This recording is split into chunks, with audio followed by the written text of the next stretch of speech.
YouTube, we are back with another Genshin Impact video, and I wanted to go over, honestly, some pretty solid banners from Hoyoverse. I'm not going to lie to you, they have somehow decided to drop two very good character and weapon banners back to back, and, drop now, back to back to back again, and snap again, and honestly, it's kind of crazy, because this is very, gamers, I'm Dasher, and this changes everything. So let's talk about these. I just dropped a video on Kinich's kit, if you want to go check that out, but this is not a bad banner. So we have Kinich with Raiden, Cheveruse, who is a goated 4-star. Goated 4-star, which I'll get more to in a minute. Kuja Sara, who does not exist unless they are C6. And Toma, who is good. Toma has gotten a big buff since Natlin. At C0, Toma is still valuable. I'm not going to lie to you. But at C4, he does get a massive buff. With after using Crimson Oyori, 15 energy will be restored to Toma. That is his burst, right? So if we go over here to talents, once you use his burst, he gets a pretty decent amount of energy. So Toma is not bad either. So let's just talk about all of these in general, starting with Kinich. Kinich is a burning version main on-field Dendro DPS character. They are mainly single target, but they can work in capabilities of AoE. But their AoE damage is a little bit different than the rest. So I'm going to open up the trusty paint. And if you watch my last Kinich video, you know exactly what I'm talking about. Let's pretend this is Kinich right here. And so pretty much you have your enemy here. If you latch on to the enemy, so you latch on here, you're going to have a certain amount of AoE around the enemy, right? As long as other enemies are in this radius of the AoE, this will do AoE damage to the people around them. You'll probably still sustain the most damage to the main person right there, but these people will still take damage. If someone's like just out of the AoE and if they don't walk into it, they will not take damage. No damage, right? So, he is mainly though used for single target. So can you get some AoE capabilities out of him? Yes, but that's not really what he's made for. And again, he is going to be running Burning Version, Bennett, Shang Lang, Toma, Karina, Emily, all of those type of characters going to be working with him. You don't want to pair him with other on-field DPSs. His on-field time is just too much. You can't run him without Hatham. You shouldn't run him with like an Arlecchino or something like that. It doesn't make sense. So prepare, if you are going to roll for him, he is main on-fielder. Raiden. Raiden is an interesting topic. A lot of people feel like she has fallen off, and she used to be the queen DPS at one point, especially at C2. She is no longer hitting 500 million damage numbers anymore the way she was, but she is still not bad.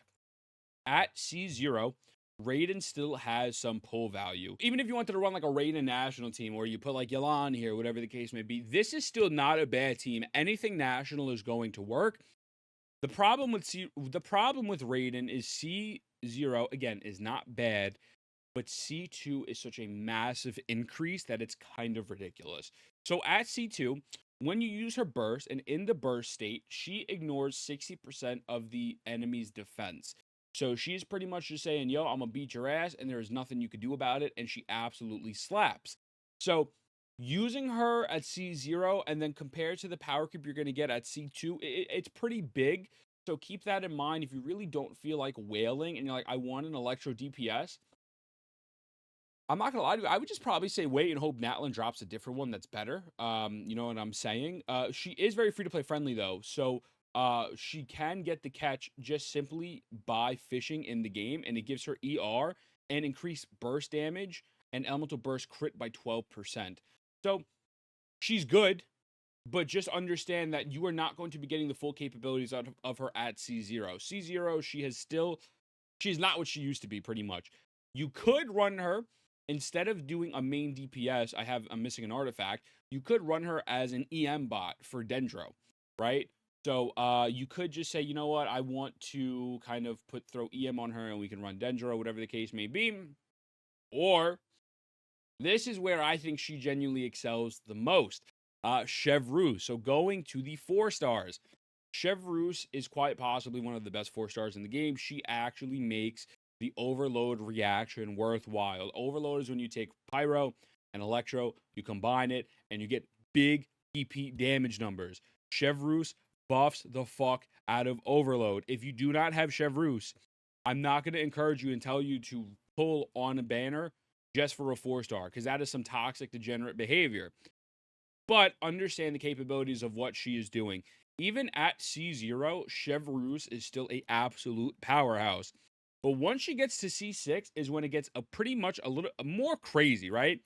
So after a party member is healed by short-range rapid interpretation, they gain a 20% pyro damage and electro damage bonus for 8 seconds, max 3 stacks. So if you pair this, even with a C0 Raiden, with like a Bennett or a Shang Lang, you are going to be doing an ungodly amount of overload damage. And if you know, right now, this current Abyss is catered towards overload. If I swing all the way over here, don't judge me. I haven't opened my Natlan map yet. I'm too busy playing on other people's accounts. This Abyss is tailored towards overload reactions. You are shredding Geo shields with this overload team. She hasn't gotten a rerun in a million years. It is a little unfortunate she seems to be tied to Raiden, but it is what it is. So if we go here, the second half, this dude has a Geo shield, and then this homie on the bottom, the Golem, he has a Geo shield. So nothing but positive things to say about her. Even if you don't run overload at the time being and you get her, I still think it's worth saving, because you could still do like overload with like her. You do get Shang Lang for free if you got Bennett, like Fisher. Like, there are ways to make it work. You don't need Raiden for overload. Keep this in mind.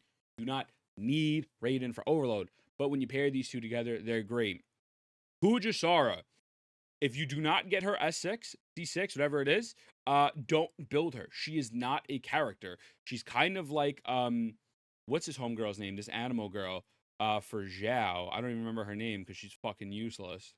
She's similar to Farazan. Not C6, doesn't work, not worth your time. I have her C6 and I still don't have her built, but C6 gives Raiden a massive buff. The electro damage of characters who have had their attack increased by the Tengu Gyari has a crit damage increased by 60%, which is pretty fucking nutty. And so that is her skill, right? That is either from her skill or her burst. So you are getting pretty much 60% crit damage. So if you want to do hyper carry teams with Raiden and her, then 100% worth it. But if you're not, don't bother. Toma is good. C0. C4, he's better. He has gotten a resurgence in the meta due to burning, due to Bursion. So I do think, unfortunately, he's going to have a short stay, truthfully, because I think once the Pyro Archon comes out, Toma is going to be replaced, because a lot of these Natlan characters have things where their kits require other people to activate Night Soul stance in order for them to gain max damage. For example, Mualani. If she has people in her party who activate Night Soul, she will get 15, 30 to 45% increase. So her best in-slot team is going to be 3 other people from Natlan, right? Hypothetically. I'm sure some theory character will say, Clayton, what do we still for winner is the best?